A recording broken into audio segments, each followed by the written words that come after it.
ప్రార్థన చేసుకుందాం.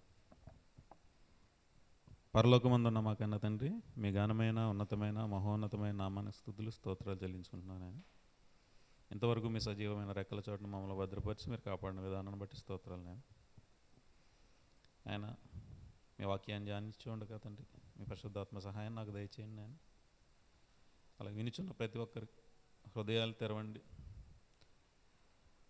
విన్న వాక్యం తండ్రి వాళ్ళ హృదయాల్లో ఉంచుకునేలాగా మీ ఆత్మ సహాయం వారికి దయచేయండి. నేను తండ్రి కృప చూపండి, ఆయన సహాయం చేయండి తండ్రి. వినగలిగే చెవుల్ని, గ్రహించగలిగే శక్తిని ప్రతి ఒక్కరికి దయచేయమని యేసుక్రీస్తు వారి పేరటి ఈ ప్రార్థన మనవులు సమర్పించుకుంటున్నాం మా కన్న తండ్రి. ఆమెన్. తెస్సలోనీయులకు రాసిన మొదటి పత్రిక 5వ అధ్యాయము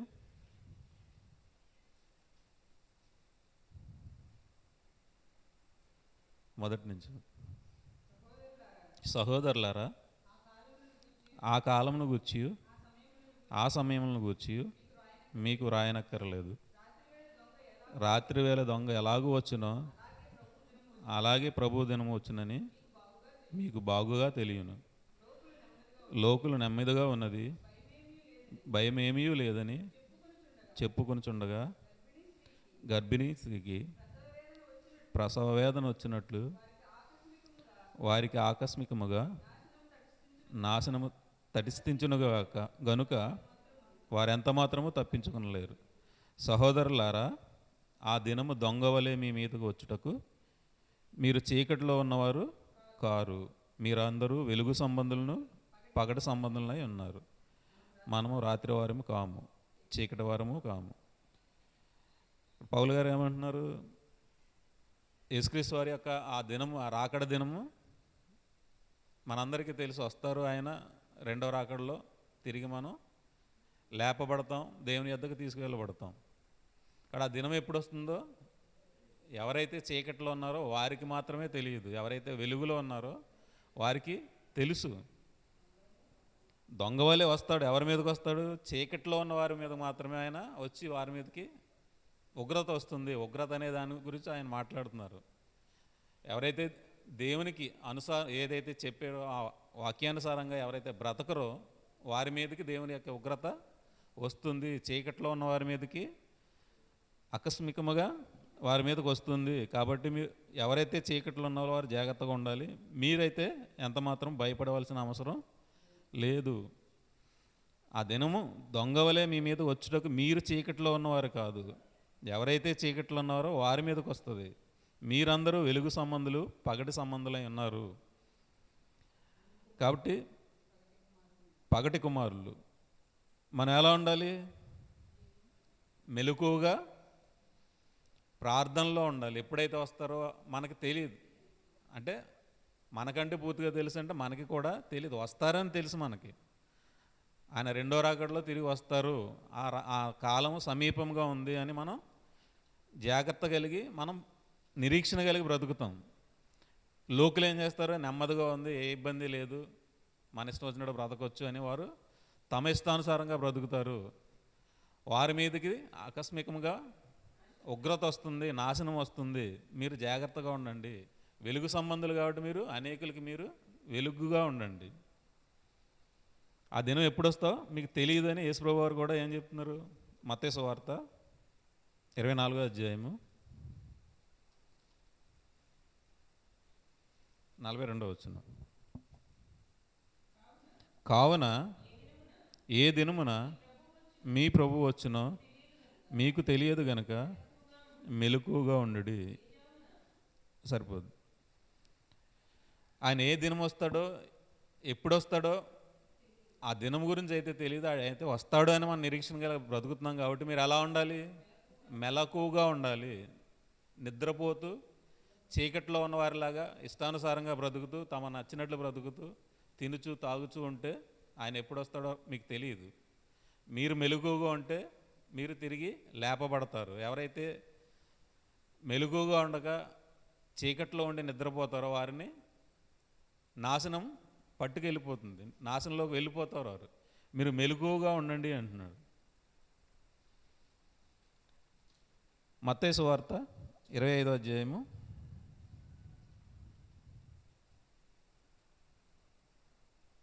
5వ వచనం.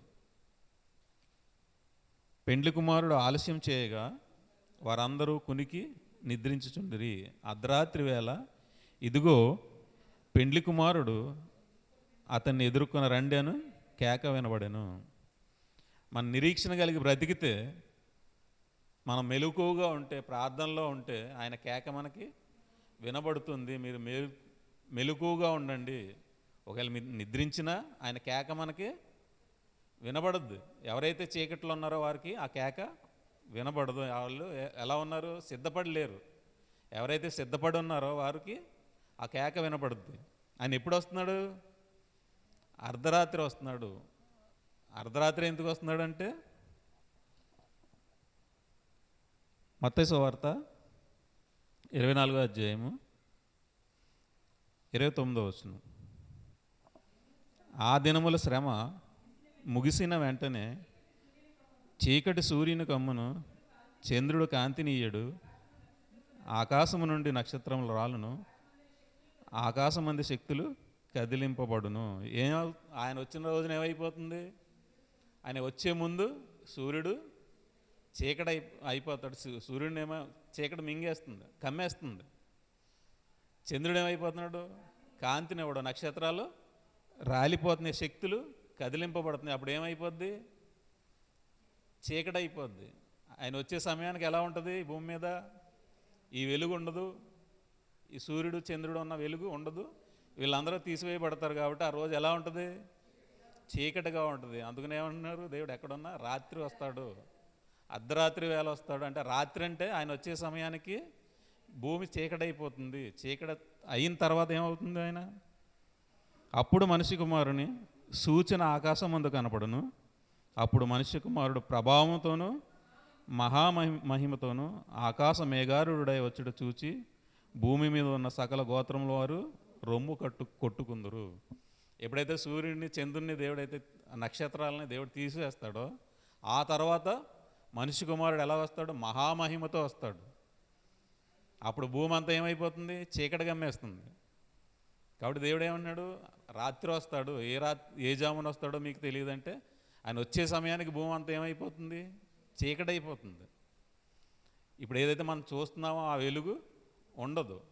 ఆయన వచ్చే సమయానికి ప్రతిదీ చీకటి అయిపోతుంది. మీరు చీకట్లో ఉన్నవారు కాదు, మీరు వెలుగు సంబంధులు. వెలుగు సంబంధులు మాత్రమే ఆయన్ని ఎదుర్కోగలరు. ఎవరైతే దేవుడి చిత్తానుసారంగా బ్రతుకుతారో వారు మాత్రమే ఆయన్ని చూడగలరు. మిగతా వారు ఏమైపోతారు? ఎత్తబడరు. కింద ఉంది అక్కడ రొమ్ము కొట్టుకుంటారు. సకల గోత్రముల వారు రొమ్ము కొట్టుకుని ఏడుస్తారు. ఎవరైతే ఆయన్ని ఎదుర్కొనడానికి సిద్ధంగా ఉన్నారో, వెలుగు సంబంధులై ఉన్నారో వారు మాత్రమే ఆయన్ని ఎదుర్కొనడానికి సిద్ధంగా ఉంటారు. వారు మాత్రమే ఆనందంగా ఉంటారు. పేతురు గారు రాసిన మొదటి పత్రిక 3వ అధ్యాయము 9వ వచనం. ఆశీర్వాదమునకు వారసులవుటకు మీరు పిలువబడుతురు గనుక కీడుకు ప్రతి కీడైనను దూషణకు ప్రతి దూషణైనను చేయక దీవించుడి. మనం దేని నిమిత్తం పిలువబడ్డాం? ఆశీర్వాదానికి వారసులు అవ్వడానికి. ఈ లోక సంబంధమైన ఆస్తులకి, ఈ లోకమైన డబ్బుకి, దానికి పిలువబడ్డామా? అదే ఆశీర్వాదమా? దేవుడు ఏదైతే పరలోకాన్ని ఇస్తానాడో అది నిత్య జీవం ఇస్తానన్నదే ఆశీర్వాదం. ఆ ఆశీర్వాదం దానికి వారసులు అవ్వడానికే దేవుడు మనల్ని పిలిచాడు. కాబట్టి మనం ఎలా ఉండాలి? ఎవరైనా కీడు చేసినా వాళ్ళకి ప్రతి కీడు చేయకూడదు. ఎవరైనా మనల్ని దూషించారంటే వాళ్ళని తిరిగి దూషించకూడదు. ఏమవుతుంది? దూషణకు ప్రతి దూషణ, కీడుకు ప్రతి కీడు చేస్తే మనకి ఆశీర్వాదం పోతుంది. వాళ్ళ దూషించినా, మనకి కీడు చేసినా మనం ఏం చేయాలి? దీవించాలి. దీవించినప్పుడు మాత్రమే దేవుని యొక్క ఆశీర్వాదానికి మనం వారసులు అవుతాము. కాబట్టి మనం ఎలా ఉండాలి? మెలకువగా ఉండాలి. మెలకువగా ఉండి వెలుగు సంబంధులుగా ఉండాలి. 10వ వచనం. జీవమును ప్రేమించి మంచి దినములు చూడగోరువాడు చెడ్డదాన్ని పలుకకుండా తన నాలుకను, కపటపు మాటలు చెప్పకుండా తన పెదవులను కాచుకొనవలెను. అతడు కీడు నుండి తొలగి మేలు చేయవలెను. సమాధానం వెతికి దాని వెంటాడవలను.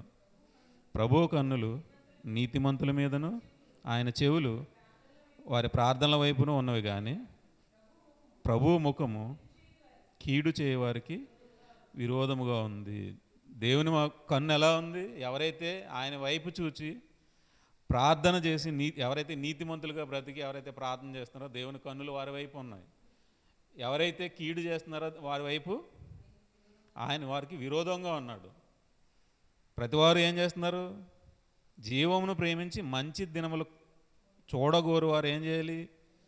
చెడ్డవాటిని పలకకుండా, తన నాలుకను కపట మాటలు చెప్పకుండా తన పెదవులను కాచుకోవాలి. అప్పుడు మాత్రమే కీడు నుండి మనం తొలగింపబడతాము. అప్పుడు మాత్రమే మనకి సమాధానం ఉంటుంది. ఒకవేళ దూషణకు ప్రతి దూషణ, కీడుకు ప్రతి కీడు చేస్తే ఆశీర్వాదానికి మనం వారసులుగా ఉండము.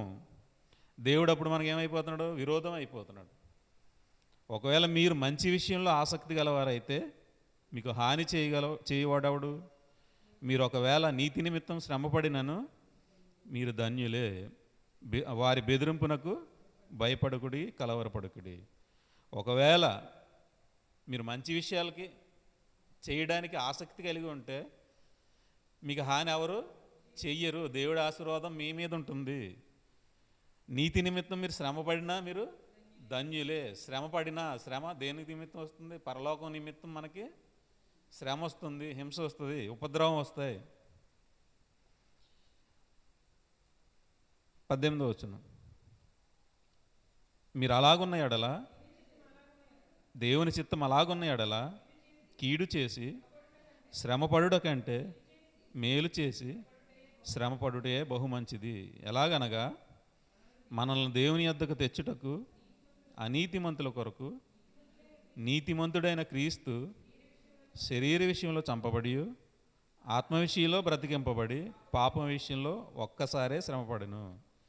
ఇక్కడ ఏమంటున్నారు? దేవుని చిత్తం అలాగున్న ఎడల కీడు చేసి శ్రమపడుట కంటే మేలు చేసి శ్రమపడమే మనకు మంచిది, బహుమంచిది.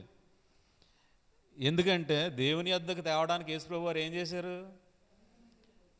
అనీతిమంతుల కొరకు. అందరూ ఈ లోకంలో ఉన్న ప్రతి ఒక్కరు ఏమైపోయారు? పాపంలో పడిపోయి ప్రతి ఒక్కరూ పాపానికి దాసులైపోయి అనీతిమంతులు అయిపోయారు. వారి నిమిత్తం ఏం చేశారు యేసుప్రభు వారు?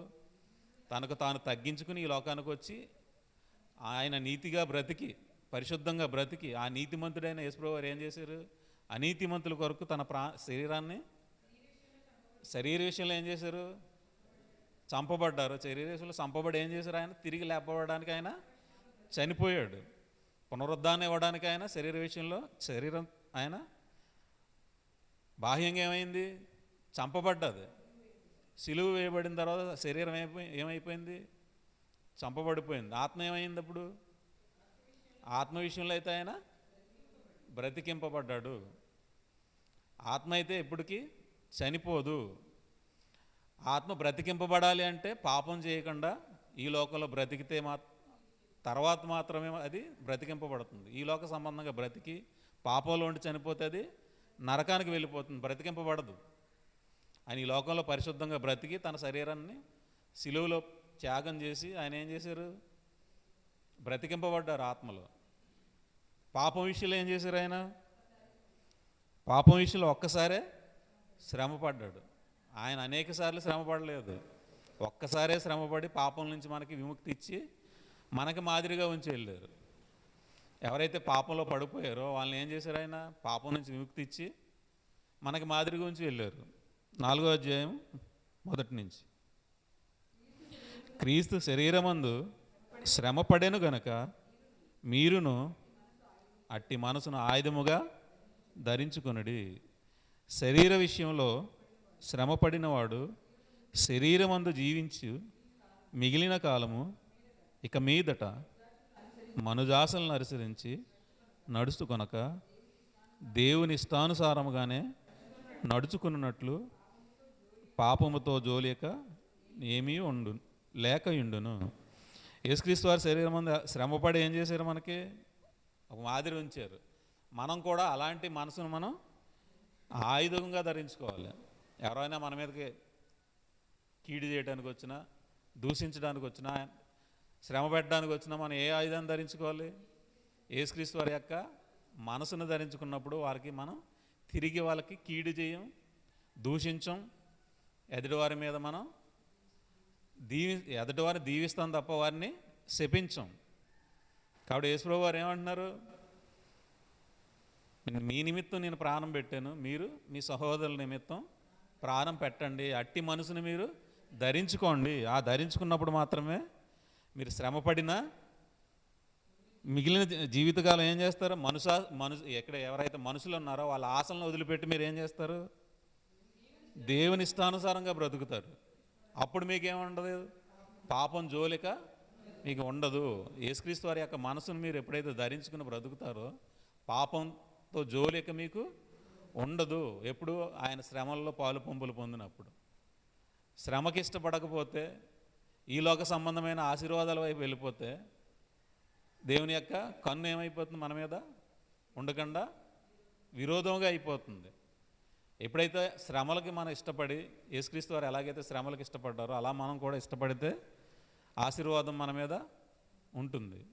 మరి ఆయన పాపానికి ఒకసారి శ్రమపడి పాపాలను మళ్ళీ తీసేశారు కదా, మనం ఇంకెందుకు పాటుపడాలంటే మనకు మాదిరి ఉంచారు.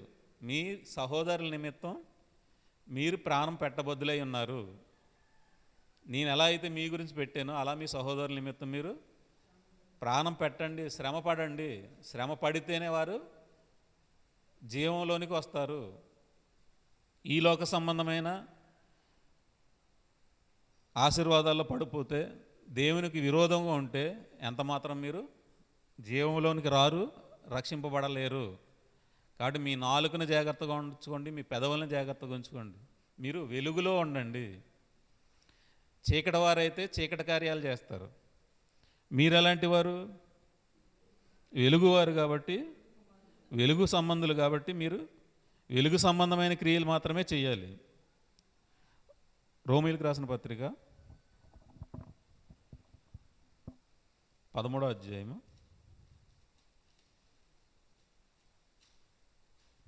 11వ వచనం. మరియు మీరు కాలము నెరిగి నిద్ర మేలుకును వేళ అయినదని తెలుసుకొని అలాగు చేయుడి. మనము విశ్వాసులమైనప్పటికంటే ఇప్పుడు రక్షణ మనకు మరి సమీపముగా ఉన్నది. రాత్రి చాలా గడిచి పగలు సమీపముగా ఉన్నది గనుక మనం అంధకార క్రియలను విసర్జించి తేజ సంబంధమైన యుద్ధోపకరణములను ధరించుకుందుము. అల్లరితో కూడిన ఆటపాటలైనను మత్తైనను లేకయు, కామ విలాసములైనను పోకిరి శాస్త్రలైనను లేకయు, కలహమైనను మత్సరమైనను లేకయు, పగటి యందు నడుచుకున్నట్లు మర్యాదగా నడుచుకుందుము. మెట్టుకు ప్రభువైన యేసుక్రీస్తును ధరించుకుని వారై శరీరేచ్ఛలను నెరవేర్చుటకు శరీర విషయమై ఆలోచన చేసుకొనకడి. ఇప్పుడు ఏమైంది, కాలం ఎరిగి మీరు ఏం చేయాలి, నిద్ర మేలుకోండి. మేలుకుని మెలకుగా ఉండి మీరు ప్రార్థనలో ఉండండి, ప్రార్థన చేయండి. ఎందుకు, కాలం సమీపంగా ఉంది. రక్షణ దినం సమీపంగా ఉంది. యేసుక్రీస్తు వారు త్వరలో రాబోతున్నారు. ఆయన ఎప్పుడు వస్తారో మనకి తెలియదు. మనం నిరీక్షణ కలిగి బ్రతుకుతున్నాం. మీరు ఏం చేయాలి, నిద్ర మేలుకుని ఏం చేయాలి, మన విశ్వాసం ఎప్పుడైతే మనం యేసుక్రీస్తు వారి అంత విశ్వాసం ఉంచామో అప్పటికంటే ఇప్పుడు ఏమైంది, రక్షణ దినం మరి సమీపంగా ఉంది. వినుటంలో విశ్వాసం కలుగుతుంది. అది క్రీస్తుని గురించి మాటను వల్ల మనకు కలుగుతుంది. మనం విశ్వసించి దేవునిలోకి వచ్చి బాప్తీసం తీసుకుని మన పాపాలను కడిగి వేసుకున్న తర్వాత దేని నిమిత్తం మనం బ్రతుకుతాం, యేసుక్రీస్తు వారి యొక్క రాకడ నిమిత్తం మనం బ్రతుకుతాం. రక్షణని మనం కాపాడుకుంటూ ముందుకు కొనసాగుతాం. ఇక్కడ ఏమంటున్నారు, కాలం నెరిగి మీరు నిద్ర మేలుకుని విశ్వాసం, ముందు ఏదైతే విశ్వాసం ఉందో ఆ విశ్వాసంలోంచి మీరు ఎక్కడికి రావాలి, రక్షణ మరీ సమీపంగా ఉందని మీరు మేలుకుని ఆయన ఎదుర్కొనడానికి మీరు సిద్ధంగా ఉండండి. ఆత్మ సంబంధమైన ఏదైతే యుద్ధోపకరణాలు ఉన్నాయో ఈ అంధకార క్రియలు మీరు విసర్జించి ఏం చేయాలి? మీరు తేజో సంబంధమైన యుద్ధోపకరణములు ధరించుకోవాలి. నిద్రపోతే ఏమవుతుంది? ఈ యుద్ధోపకరణాలన్నీ పోతాయి. అప్పుడు అపవాదితో మనం యుద్ధం చేయలేము. యుద్ధం చేయాలంటే ఈ అంధకార క్రియలు ఏవైతే ఉన్నాయో వాటిని విసర్జించి ఆత్మ సంబంధమైన యుద్ధోపకరణాలు మనం ధరించుకోవాలి. ఈ లోకంలో మనం అల్లరితో కూడిన ఆటపాటలైనా, మత్తైనా, కామ విలాసములైన, పోకిరి చేష్టలైన, కలహములైన, మత్సరములైన వాటిని ఏటిని మనం దగ్గరికి చేరనివ్వకూడదు. వాటిని ఏటిని మనం మన జీవితంలో జరగనివ్వకూడదు. మనం ఎలాంటి వారము? పగటి వారమైనందున మనం ఎలా నడుచుకోవాలి? ప్రతి ఒక్కరి ఎడల మర్యాదగా నడుచుకోవాలి. ఎవరు మాట్లాడినా, ఎవరితో మనం స్నేహం చేసినా మనం ఎలా ఉండాలి? ప్రతి ఒక్కరి ఎడల మర్యాదగా ఉండాలి. వాటి మీద కలహంతో కానీ, మత్సరంతో కానీ, దూషణతో కానీ, ప్రతి కీడు కానీ చేయకుండా ప్రతి ఒక్కరి ఎడల ప్రేమ కలిగి మర్యాదగా ఉండాలి. ఎందుకు మర్యాదగా ఉంటాం అంటే మనం పగటి వారం, చీకటి వారం మనం కాము. ఎవరైతే చీకటి వారో వారికి నాశనం పొంచి ఉంది. కాబట్టి మీరు పగటి వారి వలె ఉండాలి తప్ప నిద్ర మేలుకుని చీకటి వారే చీకటిలో ఉన్నవారు ఏం చేస్తారు? చీకటి క్రియలు చేస్తారు, అంధకార సంబంధమైన క్రియలు చేస్తారు వాళ్ళు. ఆ క్రియలు మీరు చేయకుండా పగటి సంబంధులుగా ఉండి తేజో సంబంధమైన యుద్ధోపకరణలు ధరించి అపవాది మీదకి యుద్ధానికి సిద్ధంగా ఉండాలి. ఎందుకంటే మెట్టుకు ప్రభు అయిన యేసుక్రీస్తుని ధరించుకున్న వారే శరీరేచ్ఛలు నెరవేర్చుకున్నటకు శరీర విషయమే ఆలోచన చేసుకునవద్దు. ఆయన వస్తున్నాడు, ఆయన నిమిత్తం మనం బ్రతుకుతాం అన్నప్పుడు, ఆయన ధరించుకున్నప్పుడు మనం ఏం చేయాలి? శరీర సంబంధమైన క్రియలు ఎంత మాత్రం మనం చేయకూడదు. ఆ ఆలోచనే మనకి రాకూడదు. ఆ ఆలోచన వచ్చిందా అంటే మనం అంధకార క్రియల్లోకి వెళ్ళిపోతాం. నిద్ర మేలుకుని ఉంటేనే మనకి జీవం ఉంది. నిద్ర మేలుకుని లేకపోతే మనం చీకట్లోకి వెళ్ళిపోతాము.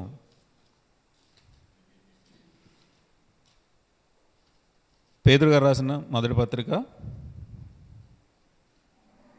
4వ అధ్యాయము 7వ వచనం. అయితే అన్నిటికీ అంతము సమీపమై ఉన్నది, కాగా మీరు స్వస్థబుద్ధి గలవారే ప్రార్థనలు చేయుటకు మెలకువగా ఉండుడి. ఏం చేయాలి మనం? అన్నిటికీ అంతం సమీపంగా ఉంది. అన్ని జనులు ఏం చేస్తున్నారు? ఇంకా టైం ఎంతో ఉంది, చాలా టైం ఉంది అని వాళ్ళ ఇష్టం వచ్చినట్లు బ్రతుకుతున్నారు. తెస్సలోనికి రాసిన మొదటి పత్రికలో మనం చదువుకున్నాం. అక్కడ వాళ్ళు ఏం చేస్తున్నారు?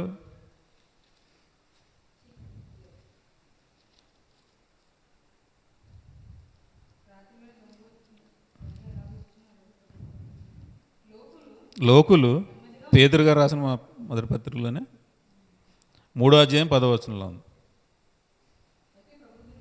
అయితే ప్రభు దినము దొంగ వచ్చినట్లు వచ్చును, ఆ దినమున ఆకాశము మహాధ్వనితో గతించిపోను, పంచభూతములు మిక్కటమైన వేండ్రంతో లయమైపోను,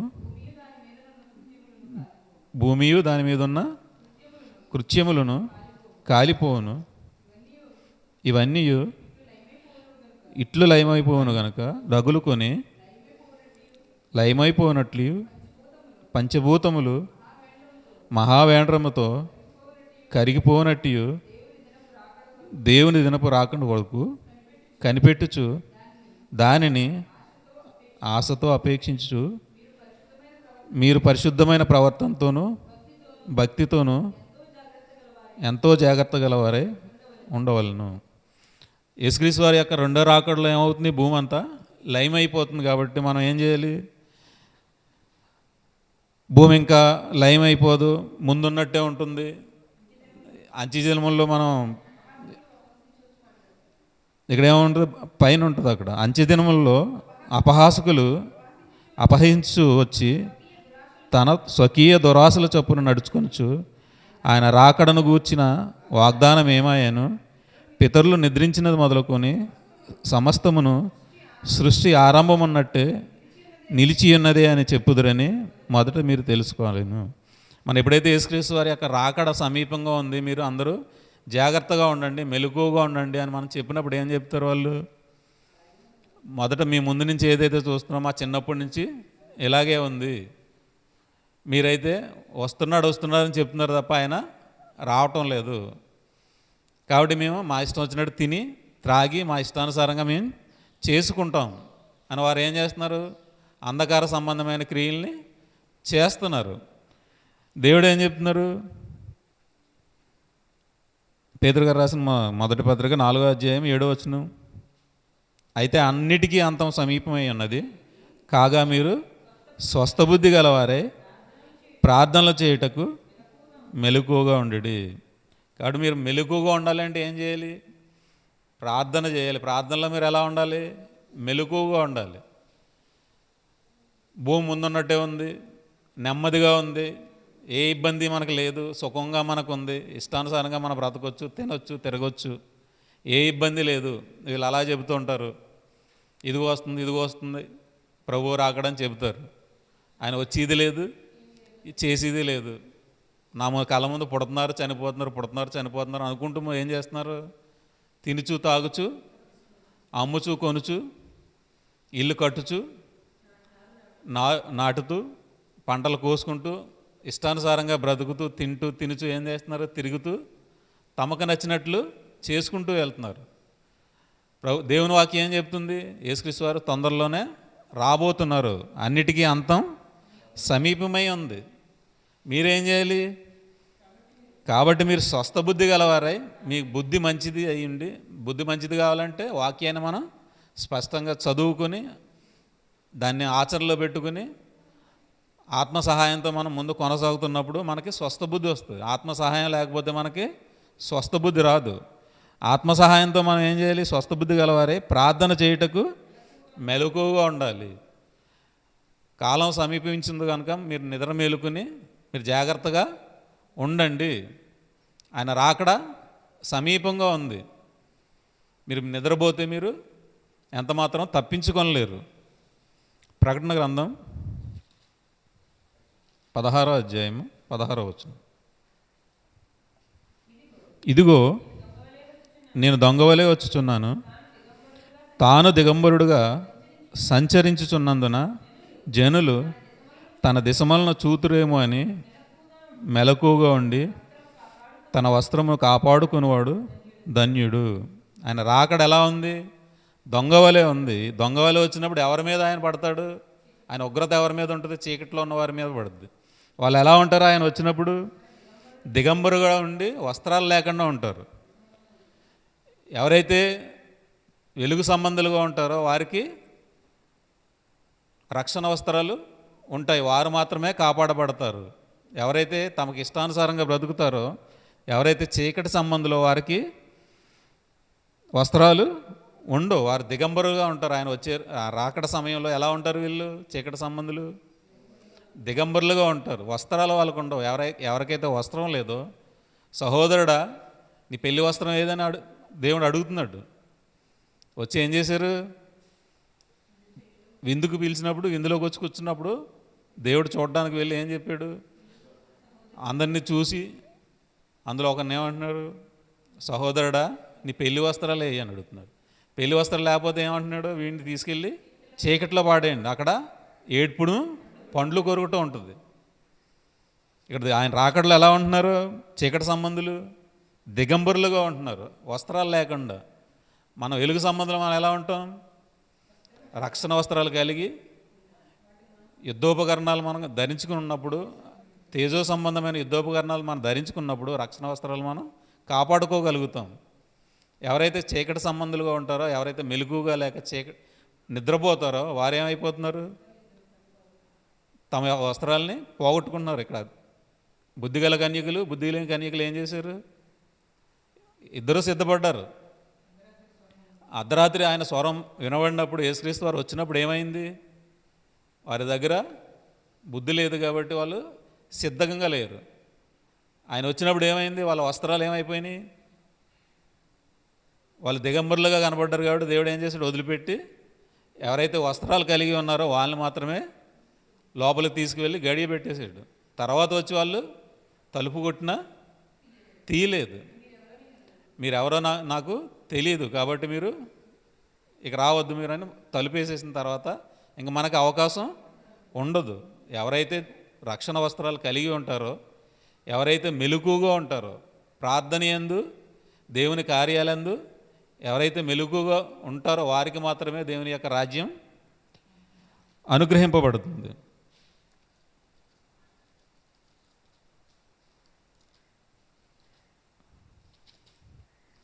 కాబట్టి మనం ఏం చేయాలి? మన రక్షణ వస్త్రాలను మనం కాపాడుకోవాలి. శరీర సంబంధమైన క్రియలు మనం ఎంత మాత్రము చేయకూడదు. ప్రతి ఒక్కరితో మనం ప్రేమతో ఉండాలి, ప్రేమ కలిగి ఉండాలి. ఆయన ఎదుట మనం నిందారహితులుగా ఉండాలి. ఇక్కడ ఏమన్నారు? రాత్రి సంబంధులు, తెస్సలోనికీయులకు రాసిన మొదటి పత్రిక 5వ అధ్యాయము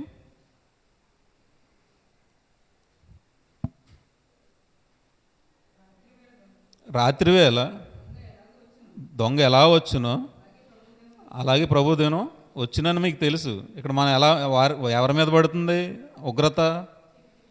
సహోదరులారా, 4వ వచనం, ఆ దినము దొంగ వలె మీ మీద వచ్చుటకు మీరు చీకటిలో ఉన్నవారు కారు, మీరందరూ వెలుగు సంబంధులను పగటి సంబంధులనై ఉన్నారు. మనం రాత్రి వారము కాము. కావున ఇతరుల వలె నిద్రపోక మెలకుగా ఉండి మత్తులు కాక యుందుము. ఎలా ఉండాలి మనం? ఈ లోక సంబంధాలు ఎలా ఉంటున్నారు? మత్తులుగా ఉండి నిద్రపోతున్నారు. మనం ఎలా ఉండాలి? రాత్రి సంబంధం కాక పగటి సంబంధమై ఉండాలి. నిద్రతో మనం మత్తులుగా ఉండకూడదు. ఎవరైతే ఈ లోక సంబంధంగా బ్రతుకుతారో, లోక సంబంధమైన కార్యాల్లో ఉంటారో వాళ్ళు ఏమైపోతున్నారు? మత్తులుగా ఉండి దేవుని యొక్క వాక్యం వారికి అర్థం కాకుండా బ్రతుకుతున్నారు. వారి మీదకి అకస్మాత్తుగా ఏమవుతుంది? దేవుని ఉగ్రత పొర్లి వస్తుంది. జాగ్రత్త పడండి, మేలుకుగా ఉండండి, మీరు మత్తులుగా ఉండొద్దు. కాబట్టి మనం ఏం చేయాలి? మనం పగటి వారమై ఉన్నాము గనక మత్తులమై ఉండక విశ్వాస ప్రేమలను కవచము, రక్షణ నిరీక్షణను శిరస్రాణమును ధరించుకుందాము. మనం ఏం ధరించుకుండాలి? విశ్వాస ప్రేమలైన కవచాన్ని, రక్షణ నిరీక్షణను శిరస్రాణమును ధరించుకుందాము. ఆయన వచ్చేసరికి మనం దిగంబరులుగా ఉండకూడదు. ఇవి ధరించుకున్నప్పుడు మాత్రమే ఆయన మనల్ని ఉగ్రత నుంచి తప్పిస్తాడు. ఎందుకనగా మన ప్రభువైన యేసుక్రీస్తు ద్వారా రక్షణ పొందుటకే దేవుడు మనల్ని నియమించిన కానీ ఉగ్రత పాలవటానికి మనల్ని నియమించలేదు. దేవుడు మనల్ని ఎందుకు నియమించుకున్నాడు? ఆశీర్వాదానికి వారసులు అవ్వడానికే మనల్ని నియమించుకున్నాడు కానీ ఉగ్రత పాలవడానికి మనల్ని నియమించుకోలేదు. ఆయన మనకు రక్షణ ఇచ్చి, రక్షణ ద్వారా మనల్ని రక్షించుకోవడానికి, ఆయన ఇచ్చే ఆశీర్వాదానికి మనం వారసులుగా ఉండడానికి మనల్ని పిలిచాడు. మనం ఈ లోక సంబంధమైన క్రియల్లో పాల్గొంటే మనం ఏమైపోతున్నాము? ఉగ్రత పాలైపోతాం. ఉగ్రత పాలవడానికి మిమ్మల్ని నేను పిలవలేదు. ప్రతి ఒక్కరిని ఆయన ఉన్నతమైన పిలుపు దేని నిమిత్తం పిలిచాడు? నిత్య జీవానికి వారసులుగా ఉండడానికి ఆయన మనల్ని పిలిచాడు. పాపంలో పడి ఉన్న మనల్ని యేసుక్రీస్తు వారు ఈ లోకానికి వచ్చి తన ప్రాణాన్ని ఇచ్చి, తన శరీరాన్ని, తన రక్తాన్ని ఇచ్చి మనల్ని ఈ పాపం నుంచి విడుదల ఇచ్చి మనల్ని నిత్య జీవానికి వారసులుగా చేశారు.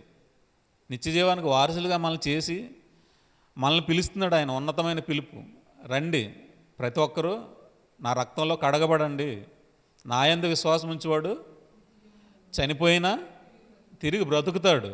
కాబట్టి మీరు చీకటిలో ఉండొద్దు, చీకటి కార్యాలు మీరు ఎంత మాత్రమో చేయొద్దు, మీరు మెలకువగా ఉండండి.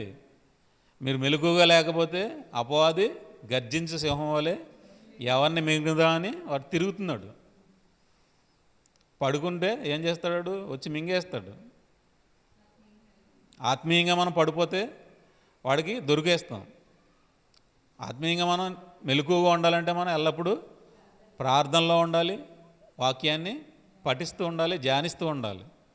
ఈ లోక సంబంధమైన అంధకార క్రియల్లో మనం పాల్గొంటే మనం ఏమైపోతున్నాం? ఉగ్రత పాలైపోతాం. మన దేవుడు మనల్ని ఎందుకు పిలిచాడు? రక్షణ పొందుటకే మనల్ని పిలిచాడు. నిత్య జీవానికి వారసులు అవడానికే మనల్ని పిలిచాడు, ఉగ్రత పాలవడానికి మనల్ని ఎంత మాత్రం పిలవలేదు. కాబట్టి మనం ఎల్లప్పుడూ మెలకువగా ఉండి లోక సంబంధమైన క్రియల్లో కానీ ఈ లోక సంబంధమైన ఆశల్లో కానీ ఎంత మాత్రం మనం పడిపోకూడదు. పడిపోతే మనం ఏమైపోతున్నాం? చీకట్లోకి వెళ్ళిపోతున్నాం. చీకట్లోకి వెళ్ళిపోతే ఉగ్రత, ఎవరైతే చీకట్లో ఉన్నారో వారి మీదకి ఉగ్రత వస్తుంది. ఎవరైతే దేవుని సంబంధమైన కార్యాల్లో ఉంటారో వారి మీదకి ఎంత మాత్రము ఉగ్రత రాదు అని మనకి దేవుడు వాక్యం ద్వారా సెలవిస్తున్నారు. కాబట్టి మనం ఎల్లప్పుడూ మెలకువగా ఉండాలి. ఆ దినం దొంగ వలె వస్తుందంటే ఎవరి మీదకి వస్తుంది? ఎవరైతే చీకటి సంబంధాలుగా ఉన్నారో వారి మీదకి మాత్రమే అది వస్తుంది. ఎవరైతే దేవునికి ఇష్టానుసారంగా వెలుగు సంబంధులుగా బ్రతుకుతారో వారి మీదకి ఎంత మాత్రము ఉగ్రత రాదు. మనం వెలుగు సంబంధాలుగా ఉండాలి, కానీ చీకటిని ఎంత మాత్రం మనలో ఉండకూడదు. దాన్ని మనం అసహించుకున్నప్పుడు మాత్రమే అది మనకు దూరంగా ఉంటుంది. అపవాది ఎప్పుడు ఎవరిని మింగుదనా అని వాడు తిరుగుతూనే ఉంటాడు. మనం ఎప్పుడు ఎల్లప్పుడూ మెలకువగా ఉండాలి. మెలకువగా ఉండాలంటే ప్రార్థనలో ఉండాలి, దేవుని వాక్య ధ్యానంలో ఉండాలి, వాక్య సంబంధమైన పనుల్లో ఉండాలి. ఎల్లప్పుడూ సత్క్రియలు చేయడానికి మనం సిద్ధంగా ఉండాలి. అప్పుడు మాత్రమే మనం లోక సంబంధమైన కార్యాల్లో మనం ఎంత మాత్రం పాలు పంపులు పొందం. దేవునికి ఇష్టమైన కార్యాలు చేయకుండా ఇంట్లో ఉన్న వాడికి మనం దొరికిపోతాం. పని చేయకపోవడం, తప్పు చేయకపోవడం ఎంత ప్రమాదమో మంచి చేయకపోవడం కూడా అంతే ప్రమాదం. నేను ఏ తప్పు చేయట్లేదని ఇంట్లో కూర్చుంటే ఏమవుతావు? వాడికి అందంగా దొరికిపోతారు. అప్పుడు దేవుడు ఏమంటున్నారు? మీరు చెడు చేయకపోవడం ఎంతో ఇంట్లో కూర్చుని ఉండడం అంతే తప్పు. కాబట్టి మీరు ఎల్లప్పుడూ దేవుని వాక్యాన్ని ధ్యానిస్తూ ఉండాలి, మెలకువగా ప్రార్థనలో ఉండాలి, దేవుని సంబంధమైన కార్యాల్లో ఆ పనుల్లో సత్క్రియలు చేయడానికి మీరు ఎల్లప్పుడూ పూనుకొని ఆ కార్యాల్లో మీరు ఉన్నప్పుడు ఎంత మాత్రం మీరు అపవాదికి అవకాశం ఇవ్వరు. దేవుని కార్యాలు చేసేటప్పుడు మనకి శ్రమలు వస్తాయి. యేసుక్రీస్తు వారు ఎలాగైతే శ్రమలు భరించి మన పాపాల నిమిత్తం ఆయన ప్రాణాన్ని ఇచ్చాడో మనం కూడా అలాగా ఆయన యొక్క మనసును ధరించుకుంటే మనకేం వస్తుంది? శ్రమ వస్తుంది. శ్రమ వచ్చినప్పుడు, శ్రమను సహించినప్పుడు మనకి నిత్యజీవం వస్తుంది. ఈ శ్రమ దేనివల్ల వస్తుంది? సహోదరులను ప్రేమించి వారికి వాక్యాన్ని చెప్పడానికి వెళ్ళినప్పుడు నిత్యజీవానికి మీరు రండి, మేము ఎలాగైతే పొందుకున్నామో ఈ రక్షణ మీరు కూడా పొందుకోండి అని వారికి చెప్పడానికి వెళ్ళినప్పుడు ఈ అంధకార సంబంధమైన క్రియలు విసర్జించి మీరు దేవుని వెలుగు వైపు రండి అని మనం చెప్పడానికి వెళ్ళినప్పుడు వాళ్ళ నుంచి మనకేమవుతుంది? శ్రమలు ఎదురవుతాయి. ఈ క్రమంలో మనకి ఆస్తులు పోవచ్చు, ఆరోగ్యాలు పోవచ్చు, కుటుంబాన్ని కోల్పోవచ్చు. ఈ శ్రమలు ఎదురైనా మనం దేని నిమిత్తం బ్రతుకుతున్నాం? యేసుక్రీస్తు వారు ఎలాగైతే మన నిమిత్తం ప్రాణం పెట్టారో మనం కూడా మన సహోదరుల నిమిత్తం ప్రాణం పెట్టడానికి వెళ్ళినప్పుడు ఎదురవుతాయి. ప్రాణం పెట్టకుండా ఇంట్లో కూర్చుని మన ఆస్తిని మనం కాపాడుకుంటూ కూర్చుంటే ఏమవుతుంది? మనకు శ్రమ రాదు, మన ఆస్తి ఏమీ అవ్వదు, అన్నీ అక్కడ ఉంటాయి, ఇబ్బంది ఏమి ఉండదు. కాకపోతే ఆయన వచ్చినప్పుడు ఏమవుతుంది? మన రక్షణ వస్త్రాలు ఏమైపోతున్నాయి? పోతాయి, దిగంబరులుగా అయిపోతాం. ఈ లోక సంబంధమైన ఆశీర్వాదాలు మనం కాపాడుకుంటూ కూర్చుంటే ఏమైపోతుంది? మన వస్త్రాలు పోగొట్టుకుంటున్నాం. ఆయన రాకడలో ఆయన దొంగ వచ్చినప్పుడు ఏమైపోతుంది? దిగంబరులుగా కనపడతాం. దిగంబరులుగా కనపడకుండా రక్షణ వస్త్రాలతో మనం ఆయన ఎదుర్కొన్నప్పుడు మనం ఆయన్ని ఇచ్చే లోకానికి మనం వారసులుగా వెళ్తాం, తిరిగి లేపబడతాం. ఎప్పుడైతే ఈ లోక సంబంధమైన వాటి వైపు మనం ఆశ కలిగి ఉన్నామో అప్పుడు మన వస్త్రాలు పోగొట్టుకుంటాం. అవి పోగొట్టుకుండా ఉండాలి అంటే మనం మెలకువగా ఉండి దేవుడిచ్చే ఆ రాజ్యాన్ని మనం స్వతంత్రించుకోవాలంటే ఎల్లప్పుడూ మెలకువగా ఉండి ప్రార్థనలోను వాక్య ధ్యానంలోను సహోదరులను కాపాడే క్రమంలో శ్రమలు ఇబ్బందులు ఎదురైనా వాటిని ఎదుర్కోవడానికి ముందుకు వెళ్ళినప్పుడు మన రక్షణ మనం కాపాడుకోగలుగుతాం. ఆయన విశ్వసించి మనం వచ్చిన తర్వాత రక్షణలో కొనసాగాలి అంటే శ్రమలు అనుభవించాలి. దేని నిమిత్తం అనుభవిస్తున్నాం? మన పాపాల నిమిత్తం ఆయన ప్రాణం పెట్టేశాడు కదా, మళ్ళీ మనం శ్రమ పడవలసిన అవసరం ఏంటంటే మన సహోదరులను రక్షించాలంటే మనం కూడా శ్రమ పడాలి. శ్రమ పడినప్పుడే దానికి ఆనందం. కష్టపడి పనిచేసి సంపాదించుకుని తిన్నది వేరుంటుంది, దొంగతనం కానీ ఎవరి దగ్గర నుంచి ఉచితంగా తీసుకుని తిన్నదంటే అది దాని నుంచి ఆనందం ఉండదు. కష్టపడి ఎప్పుడైతే మనం సంపాదించుకున్నామో అప్పుడు దాని నుంచి వచ్చే ఆనందం వేరుగా ఉంటుంది. అలా శ్రమపడి మనం నిత్య జీవానికి వెళ్ళినప్పుడు ఆనందం వేరుగా ఉంటుంది. శ్రమ పడకుండా మనకి ఏది ఊరికనే రాదు. అందుకనే మీకు నిత్య జీవానం గురించి మీరు పాటుపడినప్పుడు, నిత్య జీవం కావాలనుకున్నప్పుడు మీకు శ్రమలు అనేవి యేసుక్రీస్తు వారి తరపున మీకు అనుగ్రహింపబడి ఉన్నాయి. శ్రమ లేకుండా ఈ లోకంలో ఏదీ రాదు మనకి.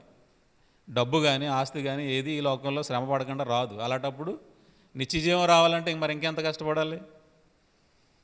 ఈ లోక సంబంధమైన దాని గురించి రాత్రి పగలు కష్టపడి పనిచేస్తే డబ్బు వస్తుంది.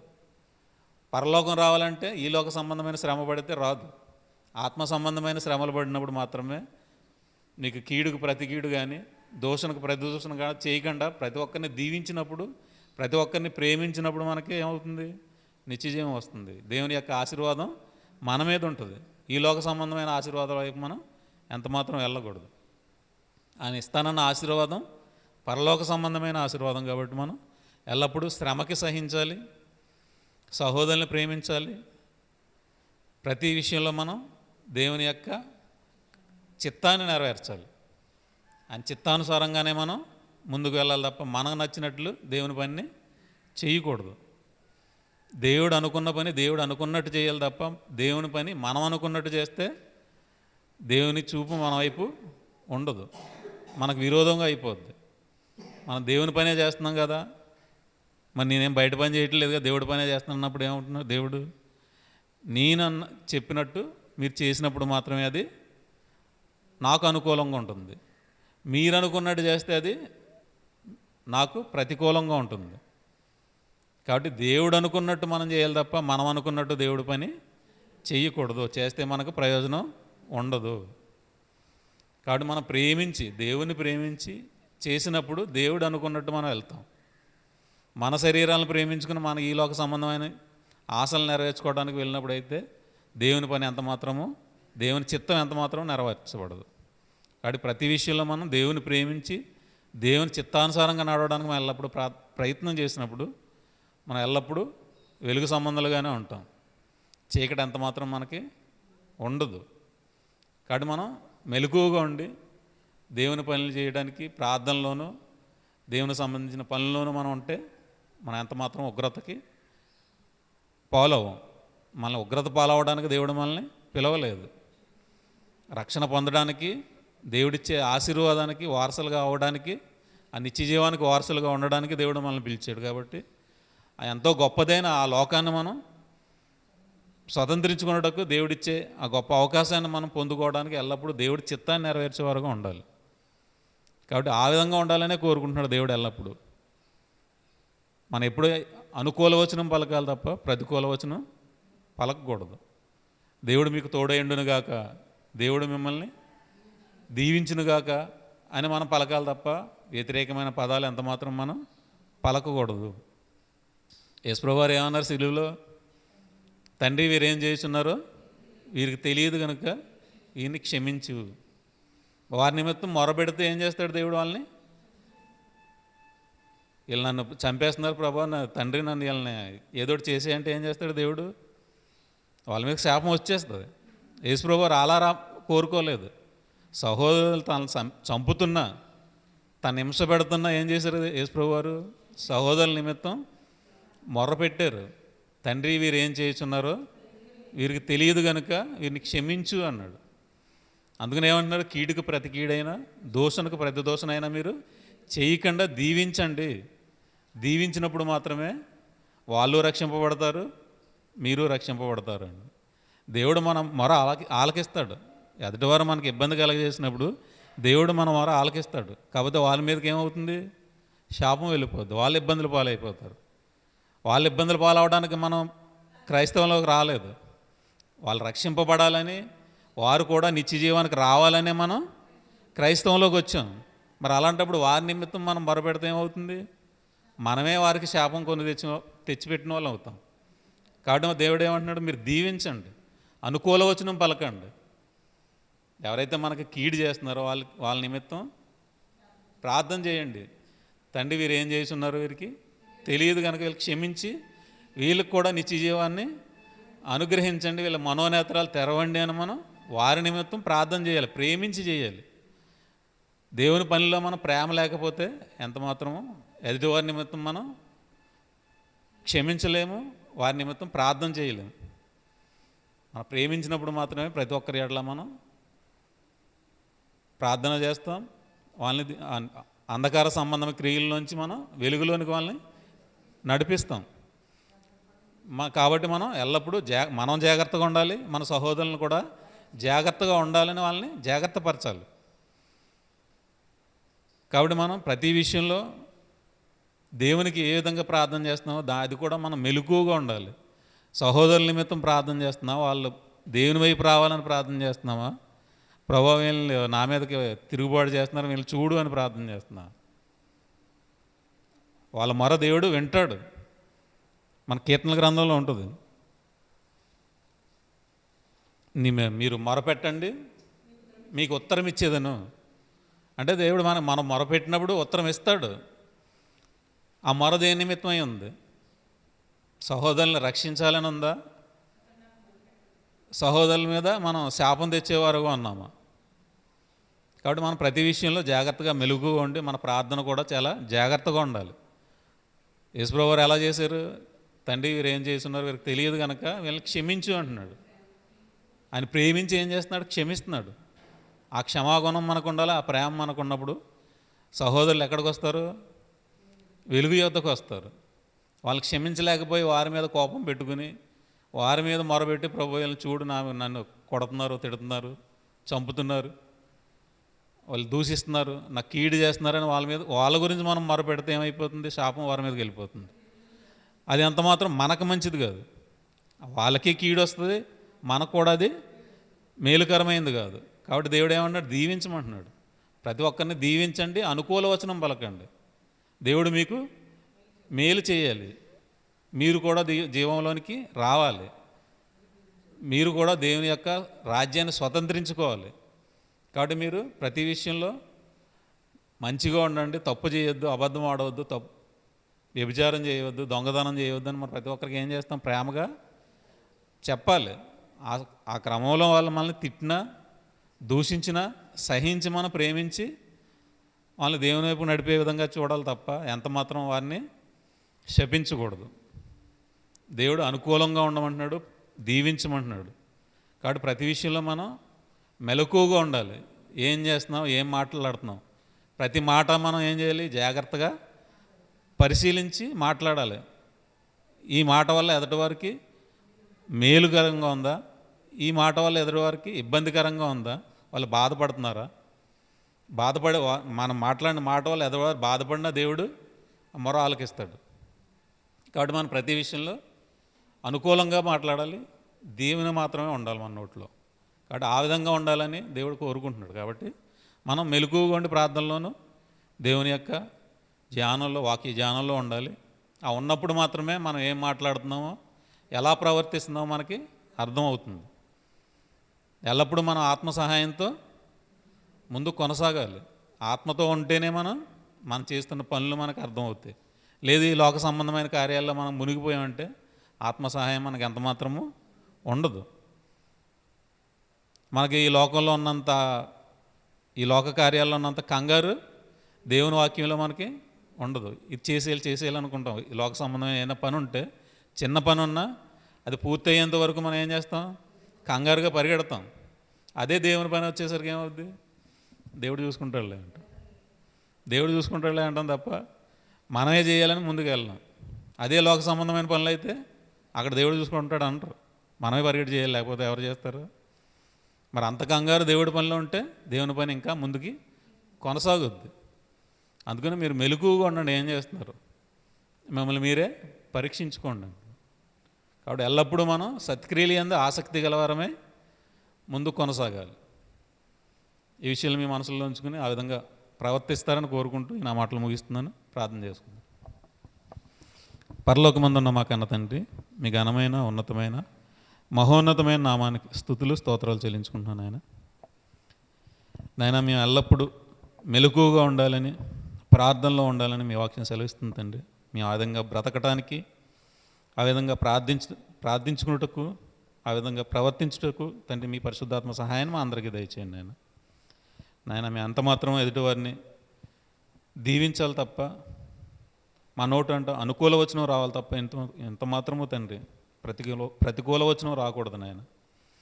ఆ విధంగా తండ్రి ఉండడానికి తండ్రి మమ్మల్ని మేమే పరీక్షించుకుని మమ్మల్ని మేమే నలగొట్టుకుని తండ్రి మీకు అనుకూలంగా ఉండడానికి, సహోదరుల ఎడల అనుకూలంగా ప్రవర్తించడానికి తండ్రి ప్రతి విషయంలో తండ్రి మమ్మల్ని మేము సాధకం చేసుకుంటూ కృప దయచేయండి, సహాయం చేయండి నాయన.